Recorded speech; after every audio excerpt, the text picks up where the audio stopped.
Hey, good afternoon, everyone. Let's get started.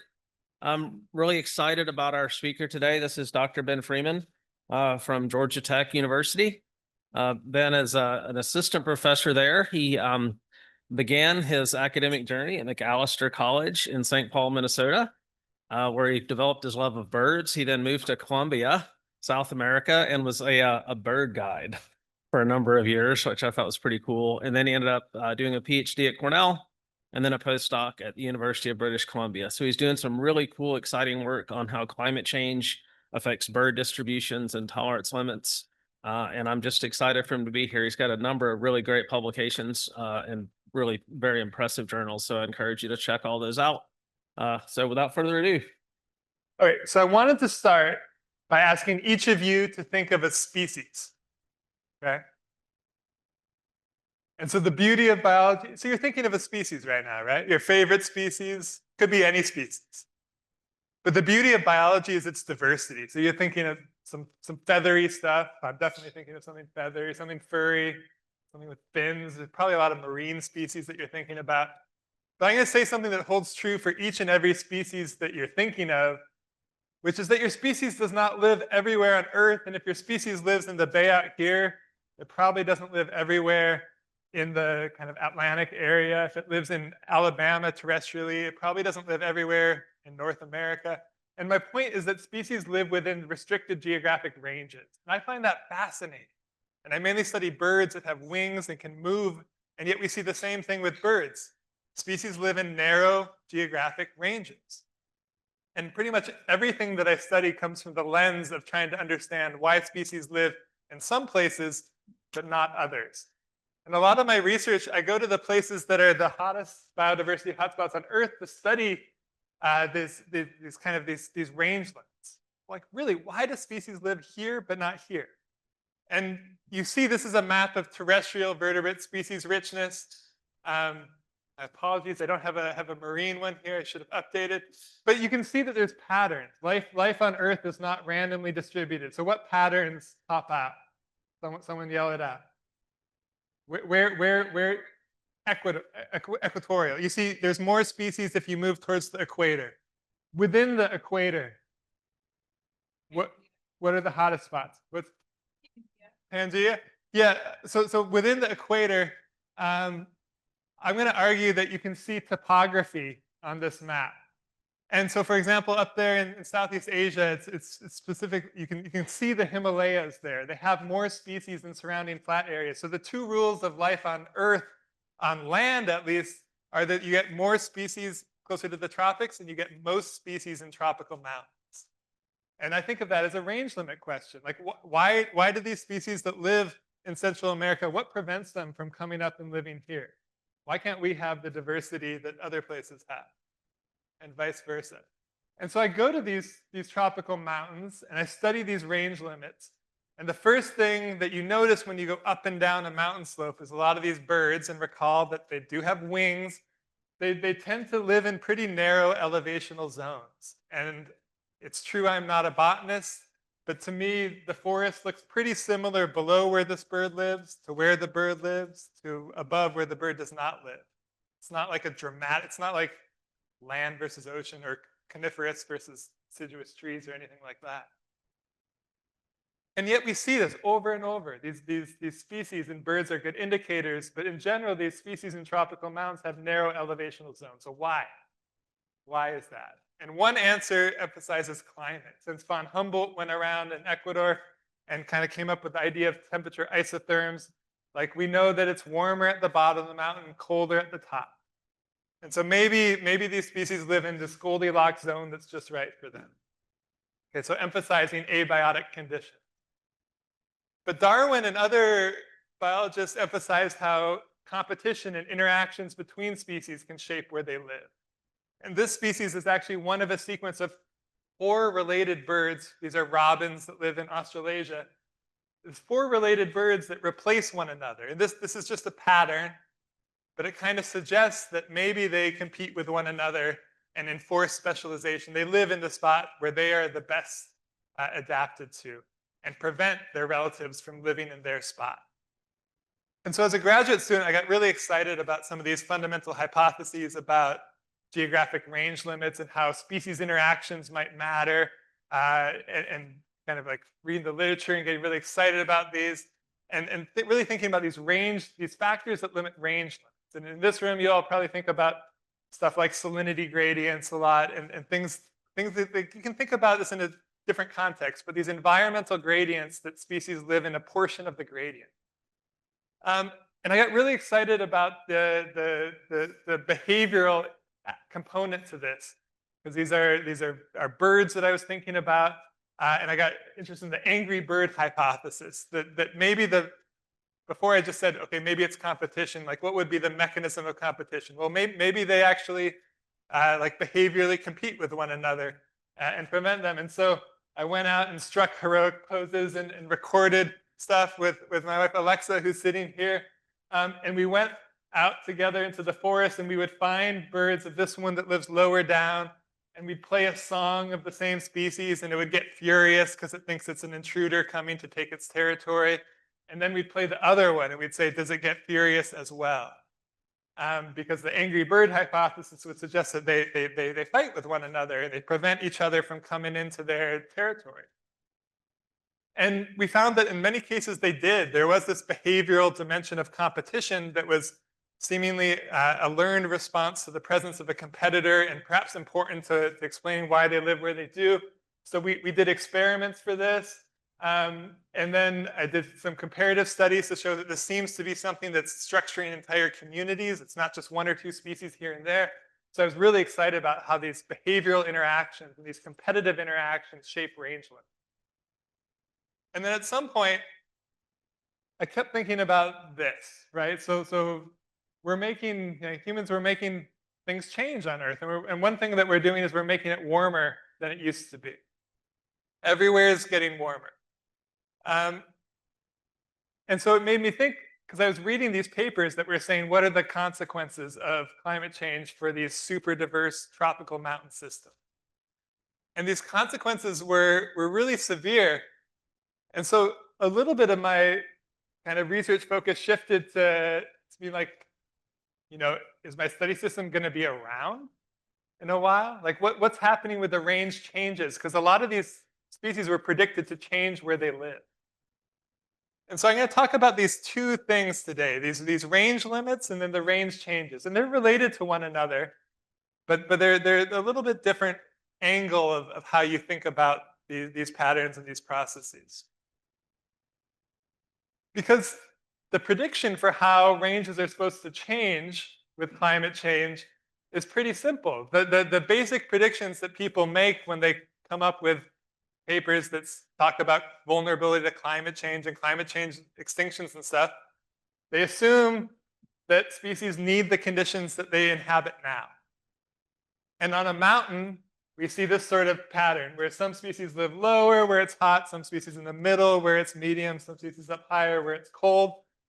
And we believe the climate forecasts pretty well. Like we know what climate's going to be like by 2100 pretty well. And so now we're asked to make biological forecasts where a species is going to live by the end of the century. And this is still, in its infancy, and we use really simple schematics, and it's basically like, okay, we think they're going to track climate. We think climate's important for them. If so, species should move upslope over the generations, like they're riding a slow motion escalator. And for high elevation species, the mountain's only so tall. For them, it becomes the escalator to extinction. And this is predicted to be a pervasive thing. There's papers like one came out last year saying 1 in 6 mountain species is vulnerable to extinction by the end of this century, by 2100, basically due to this, that mountains are only so tall, and if mountain species need relatively cool temperatures, those temperatures are going to no longer exist in coming decades. And so this made me really, like if we believe this, this is dire. So the question becomes like, how much do we believe these naive predictions? So I'm going to talk about that today. I'm going to focus on this escalator to extinction. I'm going to first consider the question of, is this model what we're seeing in nature? Second, I'm going to talk about the biogeography of this process. And third, I'm going to try to start to think a little bit, although there's a lot we don't know, but I'm going to start to share with you how I'm thinking about how this works. And you can tell that the second and third parts presuppose a certain answer to the first. But first, this is an empirical question. Is this, we predict this for the future. Is this something that available data supports as a reasonable model? And this idea makes the assumption that temperature does matter to species, that they should, as it gets warmer, they should track their preferred climate by moving upslope, that high elevation species should get squeezed into smaller ranges, and that some of the mountaintop species should disappear, population should disappear. And these are all empirical things, right? Like, so these predictions tend to get made for 2100. What's going to happen in 2100? The 2100, I won't be alive. Making a prediction for what's going to happen by then seems really kind of like there's no stakes to that. And so I focus on if we think this is going to happen moving forward, what have we observed happen in response to climate change in my lifetime? And so we've been very interested as a research community in measuring changes associated with recent warming. And so we can ask, like, are species tracking recent warming by moving up mountain slopes? And so I gathered all the data that existed, plotted here. You see there's a lot from North America, a lot from Europe, a sprinkling from other places.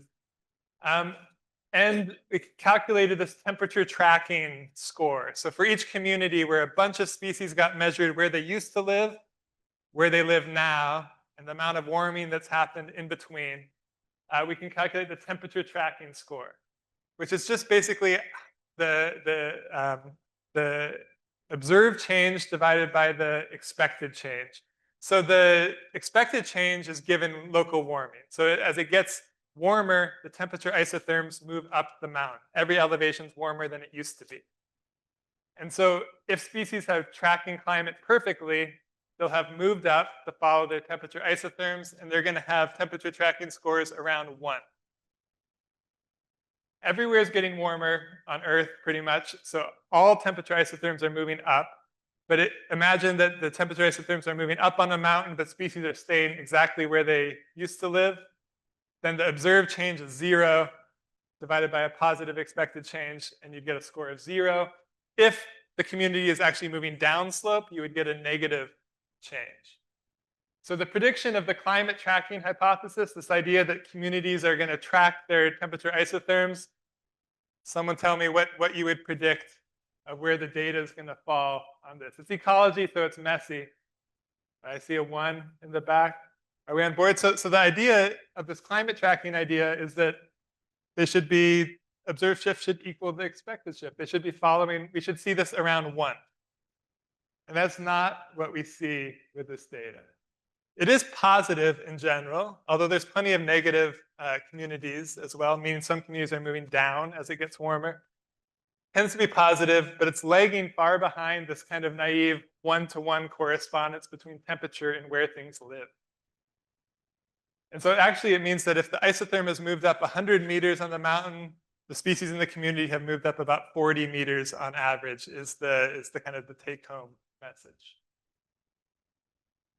And our mountaintop species shrinking in range? I collected all the data for this, and somewhat. So there's a slight signal for mountaintop species getting squeezed into smaller ranges, but there's tons of variation there. And when you plot the different elevational categories, you see that there's massive variation in what species are doing. It's just simply not the case that species are marching in lockstep up mountains the way that these models predict. And my reading of the literature as a grad student was that we don't have much evidence for these mountaintop populations disappearing. We predict that that's going to happen a lot in the future, but we don't have so much evidence that it's happened. American pikas have disappeared from some mountain peaks in the West, Apollo butterflies from some mountain peaks in Europe. But there seemed to be, in my mind, I was grappling with this kind of discrepancy between we think this is going to happen, or we predict that this is going to happen a lot in the future, but we're not really seeing it now. So it made me like, how much do we really believe those long-term predictions if we're not seeing that happen over recent decades? And one thing I started to think about was that maybe we're looking kind of in the wrong places. I showed you that map of where this data comes from. It's mainly North America and Europe. These are temperate systems where we think that things operate differently in temperate systems compared to tropical systems. And sometimes you can think of this without the latitudinal context as well. But systems like a temperate system has a lot of change over time. So even in Atlanta, where we live, or Alabama here, like before we moved to Atlanta, everyone said, oh, it's so hot, so hot, so hot, hot Atlanta. And it's true, it's hot in the summer, but it frosts every week in the winter too. So if you're an organism living in Atlanta, you have to handle the summer, you have to handle it getting down to frosting in the winter. How does it frost here every winter? Only so-so. But it still gets cooler. It's not going to be 80 every day in the winter. So an organism here has to deal with it being in the 40s and 50s on a regular basis, if not occasionally frosting. Whereas in the tropics, the temperature variation over time can be essentially nil. Like an organism can just experience one temperature its entire life. And Dan Jansen pointed this out in the 1967 paper where he said, okay, these temperate areas, they should select for a species to be thermal generalists. And I said you can expand this beyond latitude because we were talking about some places that have big salinity fluxes and other places where salinity is pretty constant over time. Anything where the dominant environmental gradient changes over time. And maybe these tropical things are going to be selected to become thermal specialists. And maybe this matters for the ranges that they inhabit. The idea that maybe these thermal generalists are going to inhabit broader elevational ranges that are less restricted by temperature compared to the tropical taxa. And so I was inspired by these ideas, and I thought, okay, well, if all our data is from the temperate zone, maybe the mean annual temperature, which is crude to start with, maybe that just matters less the temperate zone than the tropics. And Alexa and I did a study in New Guinea where we looked at bird communities that had been surveyed by Jared Diamond in the 1960s, and we found that by and large they seem to be tracking their temperature isotherms moving up. So I thought maybe there's something to this tropical idea. And then as a postdoc, I went to this mountain in Peru to try to test this escalator to extinction model for a case example. So this is the Cerro de Pantiacoya. It's a little mountain that sticks out of the Amazon basin.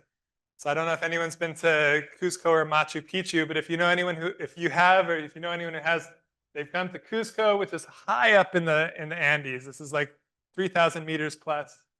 You shoot down to the Amazon, and then the Cerro de Pantiacoya is a little mountain that sticks up from the Amazon. And I studied birds along this Pantiacoya transect from the river to the ridgetop. And I went there because my graduate advisor, pictured here from when camera technology was poor, in 1985, when I was 1 year old, surveyed birds along this transect. And it was remote then, and it remains remote now. Hard to get to. And he obviously didn't care at all about climate change, but he was really interested in the range limits. He was really interested in why these birds, which recall birds have wings, but why do they specialize on little elevational zones? And before I just told you that these tropical birds specialize on narrow elevational zones, here's some data to bolster my claim from a single site, but it's indicative and illustrative. So each of 110 common species is a different column here. And shaded in gray are the elevations where they live. So there's some birds that live only close to the river. There's some birds up high that live only close to the top. And there's some that live everywhere. But in general, most of these birds live in a narrow chunk of this mountainside. And it's not a long mountainside. It's not a tall mountain. This is 470 to 1,400 meters. This is a short mountain. It's an 8-kilometer trail from river to ridgetop. Once I had walked up and down a bunch and gotten in shape, it was a 3-4 hour hike. And yet the bird community has almost complete turnover in that time. And so this is what they found in 1985, including a set of species that were common when I was 1 year old, but only at the top. And this is a cool mix of different species up there at the mountaintop. Okay, so what did we do? We went back and did the resurvey, followed their methods, did mistnet sampling. Has anyone here mistnetted birds? Yeah, so it was cool driving into the island. It was on like the what's happening on the island board. They're like bird banding. So we put up these nets. You can kind of see in front of my hand. They look like fishing nets, more or less. But in the shaded forest understory, the birds don't see them. They fly in, they get caught. We can go take them out. And it's a standardized way to sample birds. So we redid these surveys. In the course of my lifetime, this area, Peru, had gotten a bit warmer, about 0.5 degree Celsius, which equates to the temperature isotherm has moved up about 70 meters. And this remains a really remote spot. So there's no other environmental changes that we're aware of. Okay, and so in the course of doing this, like I put this up here to get myself super excited about these birds because these are cool organisms, and to be able to study just like how they do their thing in their natural history is superb. So who wants to know something about one of these birds? I will just throw bird facts at your face for a minute. Which one? Which one? Bottom middle one. So this is an ant bird. It follows army ants around all day. It does not eat the army ants, but what the army ants do is they eat everything else, and anything that tries to not get eaten by an army ant, so like from worms to katydids to cockroaches to lizards and snakes, flee the army ants. And this guy's like, thank you, and they just eat these insects that are fleeing. And there's just fascinating natural history. So a bunch of the birds that follow army ants professionally, that's the only thing this bird knows how to do. You remove army ants, it does not know how to find its own food. A bunch of these birds that follow army ants have like the red mascara going on, like this like colorful bear skin around the eyes. There's cool stuff happening. We don't know exactly what. Which one? What else? Yeah. Middle left. This is a female cock of the rock. She has like great eye, a little poof. Her male's bright orange. Her male spends the whole day dancing to impress the females. Her male's extraordinarily beautiful and bright orange, but also sounds like a squealing pig. Yeah, they eat fruit. Yeah. Middle right is a trogon that is another frugivore. The frugivores tend to be brightly colored, which is interesting. We were talking about chemical defenses earlier. Trogons have a really musty smell to them. I don't think anyone knows really what's going on with that. Yeah.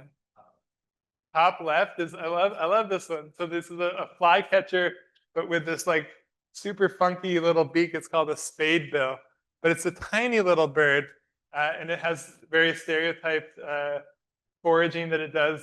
I don't really know why it has such a broad beak, but it does. It has funky little. We don't have anything like that's. Most of these are families that only occur in the tropics. And so there's just like so much cool natural history stuff that I just want to throw bird facts at your face all day. And I put this up too to get really excited about it, so that I'm like checking the plane tickets to Peru tomorrow. And then I put this up so that I'm like, okay, maybe for my grad students, because this particular place, like most places in the tropics, the insects are totally fine, totally calm, totally good. This place was not. There's like no salt on this, must be little salt. So we were the salt lick.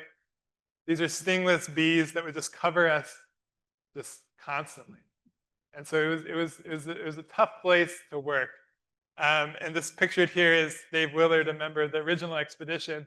Because like one lesson to impart is if you're going to go do something hard that's a little expensive, that's a little remote, you should go there first to check it out, to learn things like, oh my gosh, the insects are insane, so that when you actually do the work, you can be prepared and know how to deal with it. Because we can overcome a lot of stuff if we know what we have to deal with. And so, of course, the reason to do this was to figure out, like, is this escalator extinction model a reasonable model? It wasn't just so that I could get excited about birds, although I did that as well. And so we then tested, like, are these birds moving up? Are high elevation species shrinking? And are some of these mountaintop species disappearing? And when we look at the data, we found a lot of species that live in parts of the mountain that they did not used to live. And I'm going to show those in green. And this is a non-random pattern of green. It tends to be species move up. They live in places higher than they used to live.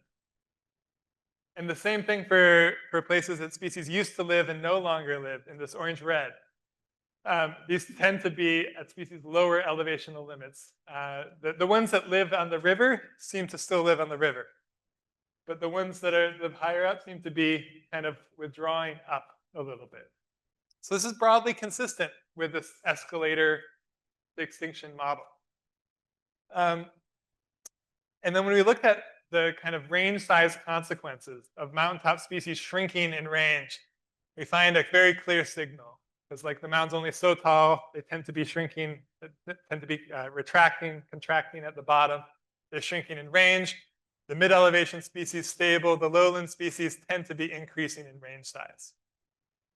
Okay, so this is consistent with this escalator extinction model. And so we were really curious then, like, were the populations at the mountaintop actually disappearing? So we had a high sampling effort up at the top. And despite strong sampling, we didn't find any variable anthrax, or buff-browed foliage leaners, or white-eared solitaire, or fulvous-breasted flatbill, or hazel-fronted pygmy-tide. And you can't prove that these are gone, right? There's still people convinced that Bigfoot exists or that ivory-billed woodpeckers are in swamps somewhere in the south. But when we fit models to estimate the chances that these birds persisted given historical measures of their detectability and our modern sampling effort, they were very low. So we think these populations have actually disappeared on this one particular mountain. They all persist on taller mountains in the area. So these are populations blinking out, not species level extinction.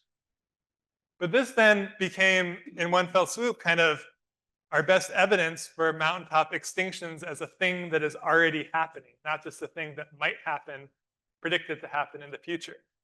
That this community, ain't no mountain high enough to escape climate change. Although I'll say that the reason we could find this is because it was a low mountain. A high mountain actually has a lot of space to kind of absorb lots of elevational range changes. And we found this for 100%. This is for one bird community on one particular mountain. So it became incumbent after finding this to think, like, is this telling us something more broad about what's happening? I pitched this as like something's different in the tropics. Are these birds telling us something that's kind of indicative of what's happening more broadly to tropical creatures? And so now I'm going to show you try to see, like, does this generalize? And so I'm going to show you the same plot of temperature tracking data now just against latitude to test the prediction that these tropical communities should be tracking temperature better than the temperate zone. And we see that. There's scatter, but we see that. And we see that both for a data set of range changes and for an independent data set of tree plots that have been repeatedly surveyed, where temperature indices are measured differently, but we see the same greater response at low latitudes, greater changes in communities. And so there seems to be something to this temperature tracking being more of a thing along mountain slopes in the tropics. And when I got excited about things at the time, I did what anyone would do, and I would make a rap about it and put it on Twitter to tell the good people that montane species track rising temperatures better in the tropics than the temperate zone. And we have a mix of ages, but at least some of you are of my generation. So I'm about to show you the coolest thing that has happened in my academic life, which is that MC Hammer was into it. And we spent like an hour where I was just like, hey, MC Hammer, do you know this about birds? He was like, no, I did not. But yeah, that was super. Back when Twitter was fun, that was cool.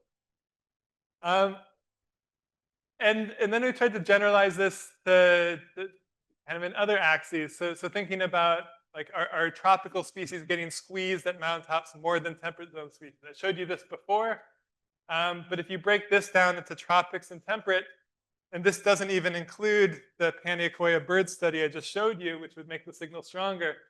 But the tropical mountaintop species are the ones shrinking, and the temperate ones are actually showing a huge variety of responses. And a lot of plants in the Alps are persisting on mountaintops for the last couple decades despite warming. So I think there's something to this as well. That in the tropics, they seem like they're tracking temperature more. The high mountain stuff is getting squeezed. We don't have other examples of population extinctions, but I'm starting some work in Panama where there's short mountains as well, and a bunch of birds that live only near the top of the mountains, and at least some birds in some places are no longer being seen at some of these mountains. It's plausible that these mountaintop extirpations are happening more broadly in the tropics. So yes, there's something about things are different in the tropics. So the question then is why? What's happening? I introduced this by talking about, okay, let's think about like how climate maybe constrains ranges. If so, then it gets a little warmer. These birds have these specialized physiologies and they don't do very well. And they start to die more where it's hot, and they start to survive better where it's a little bit cooler, and over time they move up. Or I talked about like competition mattering, and you can think about variety of species interactions as well. And maybe it's like the temperature kind of changes the general context of food availability, of predators, of disease agents, and maybe that's really what's setting this escalator in motion. And I started to think about this in the context of Janssen's hypothesis that I introduced just a little bit ago, which is this idea that in places with consistent temperature across the time, that's where species are going to be kind of experience selection to become specialized, and that's where you're going to see these specialized elevational ranges. And we don't actually see that much evidence that the birds are thermal specialists. And that made me kind of cast some doubt on this idea that it's about physiological stress, which I think if you're a thermal physiologist, you're already like, yeah, because these are endotherms and making it a little bit warmer, it doesn't matter that much in the scheme of things. And at the same time, I was thinking about kind of in the context of range limits, the research I told you about briefly at the start, this angry bird hypothesis, and publishing papers about how competition matters. And it's not just me, it was people in Borneo, people in the Himalayas, saying that competition seems to matter to explain patterns of ranges along mountain slope.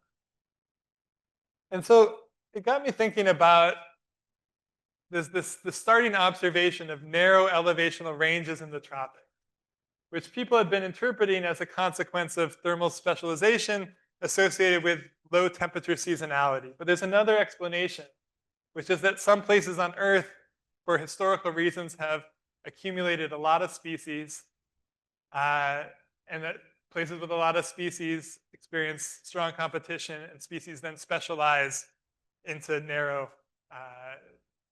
in this case, elevational ranges. And these are two different explanations.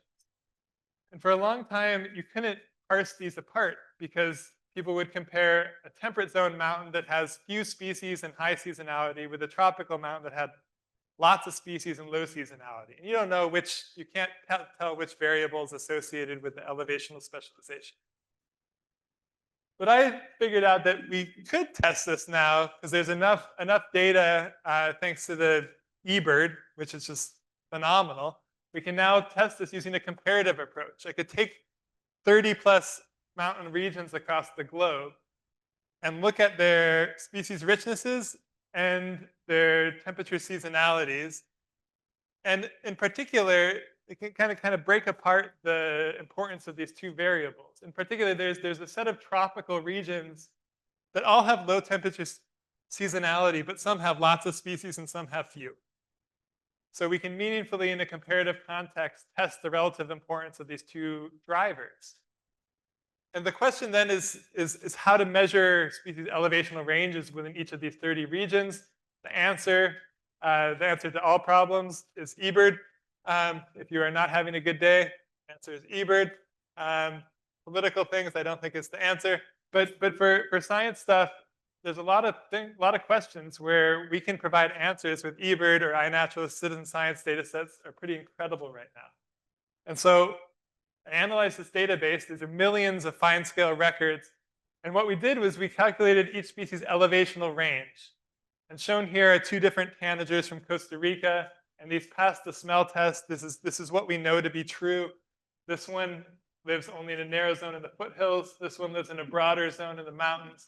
We're binning the mountain into 100-meter bins, taking all the checklists and seeing how often they get reported. Okay, so we can do this in a fair, standardized way for all species in all regions. And then we can plot each region as a point. So there'll be 31 points on each plot. And we can ask, are the regions where species are elevational specialists, are those the regions that have low temperature seasonality? That's what Janssen's hypothesis predicts. And or, because they're not mutually exclusive, are the regions that have where species are elevational specialists, are those the regions with lots of species?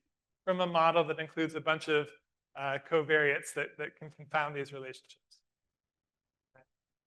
And here's what we find. So the data support that competition is associated with elevational specialization. And I'm taking regional species richness to be a proxy for competition. We can talk about that assumption, whether the degree to which that's valid. But to make this a little bit more tactile, I'm going to compare the Chocó and the Amazon slope in Ecuador. So these are both on the equator. They're right next to each other. So it's kind of a fair apples to apples comparison. They both have an absurd number of bird species, but the Amazon has an absurder amount. And associated with that difference in species richness, the birds on the Chocó slope have broader elevational ranges, both when we look at all birds and when we look at birds that live in both Chocó and Amazon. So the same bird lives in both, and it tends to have a broader range on the Chocó slope where there are fewer species. And so this kind of illustrates the result that I just showed you in just a pairwise context that's kind of an apples to apples comparison. And we wanted to start to get at how might competition be important? Like how is it that a community with a lot of species, how might competition work differently in that than a community with few species? And so we went back to this idea of kind of the angry birds and this idea of behavioral pairwise interactions that I showed you that Alexa and I found when we looked at different robin species using behavioral playback experiments. And here we use natural experiments where there's a mountain region that had two species, this what's called the sympatric region here, and then an allopatric region that just had one of those species. And we compiled all, I think this is like 56 examples that fit our criteria. And we asked how often do they show competitive release? And we tested the angry bird hypothesis says if behavioral competition is important, we should see this expansion in the absence of a putative competitor, more so when these birds are territorial, when territoriality seems to be important. And we find that. And for example, we don't find anything when we look at just relative position of whether they live high or low. So there seems to be something to this behavioral dimension to competition that I think is important. And I increasingly think like this is when competition matters for ranges. I think that it often kind of has to have a behavioral component as opposed to just who's more efficient at eating the resource. That's really hard to get competitive exclusion in space when there's just differences in exploitative competition. And so in the context of why do tropical mountain birds live in these narrow elevational ranges, I've just shown you some evidence that it's more about species interactions. And so that's not the exact same question as why why is this escalator to extinction more of a tropical phenomenon? But it's related. And so it makes me think that it's probably not that these tropical birds are physiologically specialized, but it's something, this escalator to extinction, I think, is going to be mediated by these species interactions. And so that's what I'm really interested in now, that these, like, how are these species interactions important for these range changes that we're observing happen? And so I told you that this escalator to extinction is in motion in the tropics, at least for this case example, and conceivably more broadly. Available evidence still sparse. My lab's trying to go out and get more and more data on this. It's consistent with this being a tropical thing. Made the argument that species interactions are almost certainly important. And there's a ton that we don't know. So there's a lot that we still need to learn about what's happening in nature to generate the patterns we see and the patterns of change that we're seeing, to get at these mechanisms. And so I was just talking with some of the students about, what am I doing now? Well, now that I have this faculty position, I'm going to start these long-term field studies to try to get at the mechanisms more and test alternative hypotheses for how temperature matters the population demography along these mountain slopes. And so we're starting some projects in Panama and Ecuador to get at this.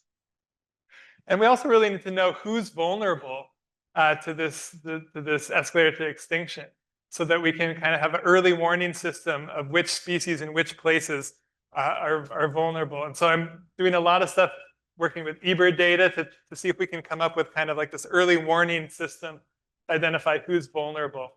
And accumulating systematic surveys. So I call this the Mountain Bird Network, where we're getting data from across the globe that didn't show up. But I'm finding these historical data sets, and in one case, just did a paper where I had found this in 2023 in my office, and then was able to go do the resurvey, and we could show that the escalator to extinction is not really happening in British Columbia. Instead, species are just getting more abundant higher up than they used to. And we're trying to do this sort of stuff in as many places as we can. And pictured here is a postdoc, Sam Jones, is doing some similar work in Costa Rica ongoing that I think will yield some really interesting stuff. And so we need this information on how things are changing over time. But I like this quote, because if we don't have the baseline stuff, and hopefully for a lot of the stuff that you all are working in, like the Gulf presumably has had some pretty good monitoring over time. You probably know what's changed. But if you don't know what's changed, you got to go out and start those surveys now. And so we're doing bird surveys in Canada, in North Georgia here with undergrads, collaborators all across the globe. I like this Albuquerque Journal piece, it's Birding with a Purpose, where we're doing these rapid surveys to get data along mountain slopes. And with that, I will thank funders and collaborators and take any questions. And there's a bird on this photo that you can try to find. It is well camouflaged. So thank you.